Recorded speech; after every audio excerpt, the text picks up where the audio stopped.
me and you. So what's to do? Let me know. Choose, choose, choose. It's you that I choose, choose, choose. So let me know. Move, move, move. So tell me what to do. Hey, 'cause you're the one I choose. Yeah. I don't know, shit. Yeah, girl. Yo, what's up, people? Welcome to the Blunt and Balanced podcast. It's approximately 3:17 p.m. Um, I'm coming to y'all with a late afternoon or mid afternoon show, rather. I had a few topics that I wanted to discuss and get out the way. Now, this first topic that I want to discuss is crazy. Okay, so seemingly in this clip, there is a father and a stepfather, and the father catches the stepfather getting his son's haircut. Maybe he feels like he overstepped. Maybe he felt like he was out of line. But the stepdad, instead of indulging in this like the heated debate, he decided to call a mom. So let's get into it. Let's see what he had to say about this situation. Now this clip is going viral. Swinging in on God. Yeah, whatever. Yeah, whatever. I'm trying to poke you. Yeah. Yeah. Ass not answering the phone, huh? Ass probably well, I thought ass. Man, Hey, get him out your phone. Yeah, that's not your motherfucking son. That's my motherfucking son. That's who wanna be around. In that clip, he as you can see, he was very upset. Now, from what I understand, he called the baby mom, and she pretty much like went off, basically called him a broke ass nigga and how he didn't do anything for the past 2 years. And he went on to call her a fat bitch. But this is what I do want to say on a real note. I think that we all, especially like our straight community, needs to be very aware of why they're having kids. I didn't grow up with parents, so my perception about what a parent is very skewed. I also feel like when it comes down to like wanting to be a parent, it takes more than just procreating, right? And then some people go the more biblical sense and they talk about being fruitful and multiplying. But this is the thing, right? You can be fruitful and multiply, but remember, there are gnats for a reason. When things get too sweet, negative things come. And with having kids, it's definitely something that you have to be really, really serious and cautious about because the last thing you want is to have your kids grow up and be nothing. Based off of what you didn't instill in them, especially because so many parents have kids for nothing. Like so many people are bored, especially my generation. These younger kids today, in the like early teens and late teens and early 20s, a lot of them are just having kids with nothing to do. Or because it's nothing to do. I see so many kids. This little girl I know, she's probably like 22. She has like 3 kids.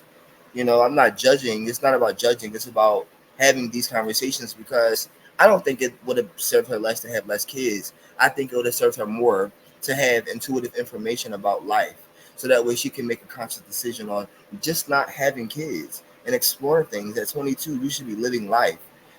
At 22, you should not be carrying around 3 kids, you know? Um,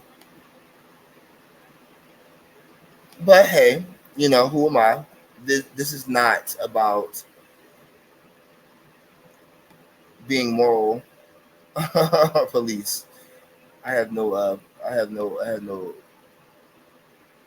I have no interest in that.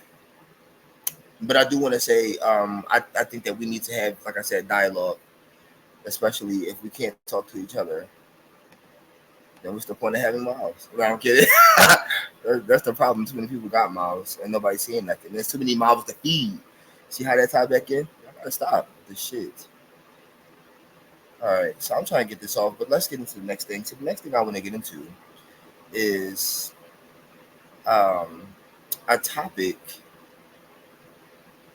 That is very, very controversial. Now, to me, I'm a gay man. I'm just gonna throw it out there. Cats out the bag. I don't have to have these conversations per se, but they still are necessary because it's just like you trying to get to know somebody and build with somebody. It's very important to have these conversations. So I think that you all should have these conversations, but I think it's about how you have the conversation, in which I don't agree. Because for nothing, it's not like you all are trying to actually achieve anything together. It's more about either generational curses, in my opinion, or just the fact that you all have not realized that in the 50s and the 1800s, women couldn't work. Like, there weren't jobs for women, so women just couldn't get up and do certain things. Men had to go out and provide for his family, but everything wasn't heightened either. Like, money meant so much more for less back then. And so today, to be in this space and we have these people having these conversations about traditional relationships or non-traditional relationships and what we request and require from somebody, it's kind of asinine, especially given the fact that a lot of people don't even have the bare minimum, which is a high school diploma, let alone a college degree. And we don't even want to get into money. Like, inflation is a thing.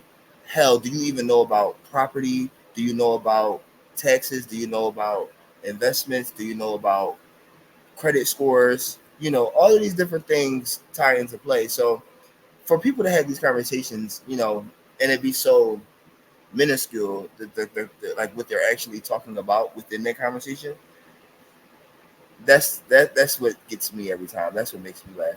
Now, I am trying to pull up this clip. Let's see. Also, my good friend CapCut. I'm go to work. What are you bringing? Homeschooling my kids, and you gonna pay them bills. That's it. That's it. I cook. I clean. I can swap you out for somebody with their shit together. Okay. Drop a bomb for. I don't want to hear that shit about this is all I get. If I'm gonna pay all this shit and do all this shit, I need to have more incentives than the average motherfucking Joe. Okay, so y'all heard that. He said he could swap her out with another hoe that's going to suck his ass, wash his feet, and take care of everything that she got to take care of. All right, good. Okay, so as you all saw in the clip, this is a conversation that keeps happening. I don't understand why, though. I see a lot of women and men always have these group discussions, or like they get on these podcasts and they talk about what a man wants, what a woman wants, and da-da-da. But this is the thing, and this is what I've learned, right? Maybe because I'm gay, so my mind is a little different, right? The way I look at dating and love and life is more about like an individualistic point of view. And I think that straight people would do themselves a better service at trying to like figure out who they are individually and then coming together to figure out what they want with another person that is also an individualist. Because you wanting general ideas with a person that does not have a general mindset is detrimental to you and what you're trying to do. And so I understand that you may want love. I understand that you may want family and kinship. But at the same time, you have to be very, very aware. See, this is the thing, and I'm about to give y'all a game that people don't want to talk about. People are desperate. I don't want to go into into specifics, but there are two sectors of people who are mainly desperate, and they always get hit so bad because they are trying to be loved or find love. Fuck it. It is women, straight women, and gay men. They are the most, at this point right now, desperate. And don't take that as like a dig. It is what it is. When you find yourself doing anything for love, you're desperate. When you find when you find yourself paying for things that you shouldn't have to pay for, as far as just company with somebody, like you can't even have a conversation or anything without them wanting or requiring some type of payment or monetary gain or access to you, woman or man, you're being used. One, I'm sorry, brother. I'm sorry to tell you. Or sister, I'm sorry to tell you too, because y'all getting hit the most. Because these straight men today, they want to be women. I'm really about to give y'all some free game, and this is really how I look at it. In my opinion, right? Women have gotten away historically with some of the most asinine things, egregious, if you will. And it's not you all's fault, right? It's just the way that society has played you all into this game they call life. Now, men allow themselves to always be like the butt of the joke, if you will, but they always are the king of the castle too. And this is not Burger King. Bitch, you can't have it both ways. You got to pick what you want to be.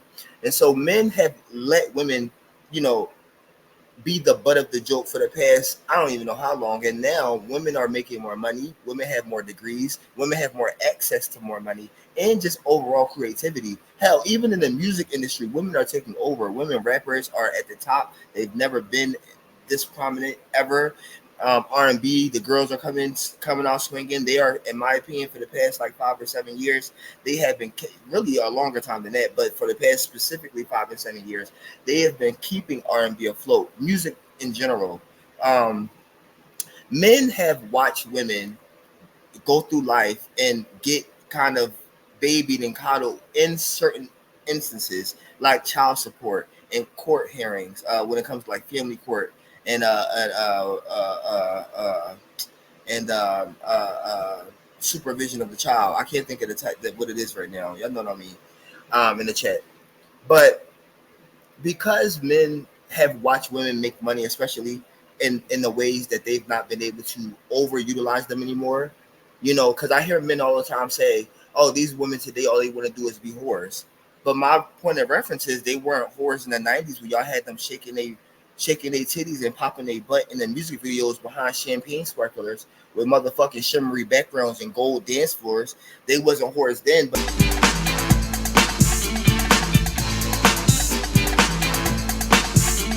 there's only one place where we can go to see freaky girls doing shows, doing tricks to make us holler on a given night, all for $1. Silicone breasts all on the chest. Wasn't whores then, but now all of a sudden they got to be whores because they have agency over their own bodies. Right?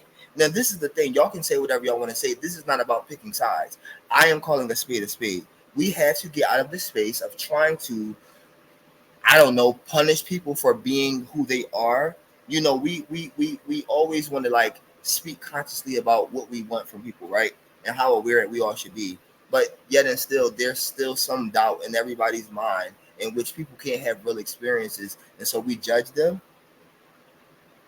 I don't know. Y'all are not the moral police. Mind y'all business. The internet has given y'all way too much permission to say what y'all want to say.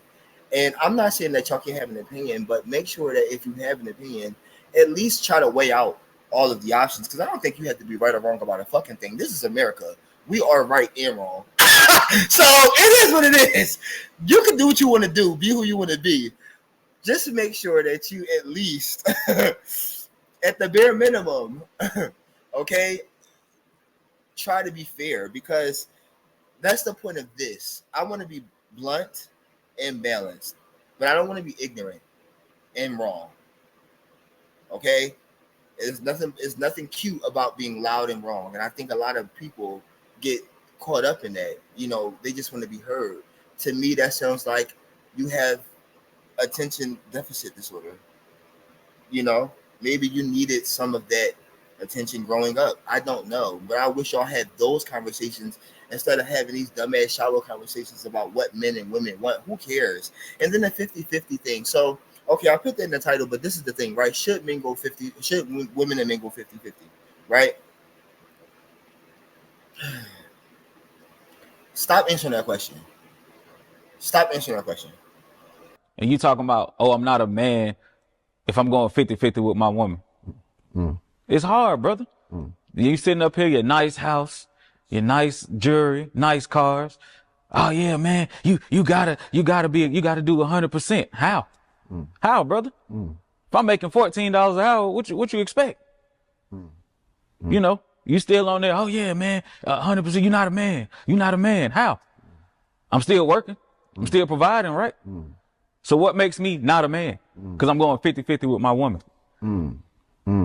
Michelle, most of these men ain't Barack Obama. Do not be a stepping stone to build these men up. 50-50 depends on the man. I'm telling you, you can't always sit here bank on a man's potential. Not every SoundCloud rapper is going to have Drake's success. And not every stripper on the pole is going to have the success of Cardi B. You will be misused as a tool to help another woman benefit from you making him the better man. if you are a person that requires the 50-50 method, then I think that's something that should be talked about. I think that's something that should be discussed in the beginning of you all's courtship, especially because you never want to get in a situation where you're trying to be something with someone that's not who they want to be. I watched it with my own eyes. Somebody marry somebody based off of who they thought they were, not realizing that that's not what it was. And then all of a sudden, there's an issue. So I think that the moving forward, to move the needle forward, stop having those conversations. Don't cheapen the ball by, or cheapen the deal by thinking that there's a certain standard or requirement, especially when you don't bring anything to the table. Now, this is the thing, right? I'm not talking about whether you have your own place or own car or what you can do. Yes, those things matter a little bit, but not really, especially if you're trying to grow with somebody. I posed a question to you like this. If you had $50 million today, would it matter the person that, you know, that you, if you had $50 million today and you were with the person that you wanted to be with, if not forever, for a long time at least, would it matter if they had $1? That is rhetorical, but I do want y'all to answer that in the comments, because that is a real point. And I always say that because money, all it really does is buy freedom. Like, yes, it buys happiness and provides a certain level of happiness, but it really just buys freedom. And it's really about what you would do with the money. So if you find out what you would do with $50 million and then you want to date somebody, ask them what they would do with the $50 million. And if that aligns with who you are and what you want to be, and then I think you should explore it. But don't just explore it because you think that they're sexy and hot. That gets you nowhere. This is the end of my chat, y'all. Thank y'all so much for being here. Like I said, this is my very, very, very first chat, and I really just wanted to come on and practice. I just really hope everything went the way it was supposed to. This is Blunt and Balanced. Easy here. We out. God bless. Peace. Love the way you walk. Love the way you smile. Got you on my mind every single night. You know I want it every single night. Love the way you move. Love the things you do. Love the way you talk to me. Talk nice to me. Talk right to me. Baby, I can't change your mind about me. No, I like it. Feels like I'm smiling. Feels like we vibing on a ride.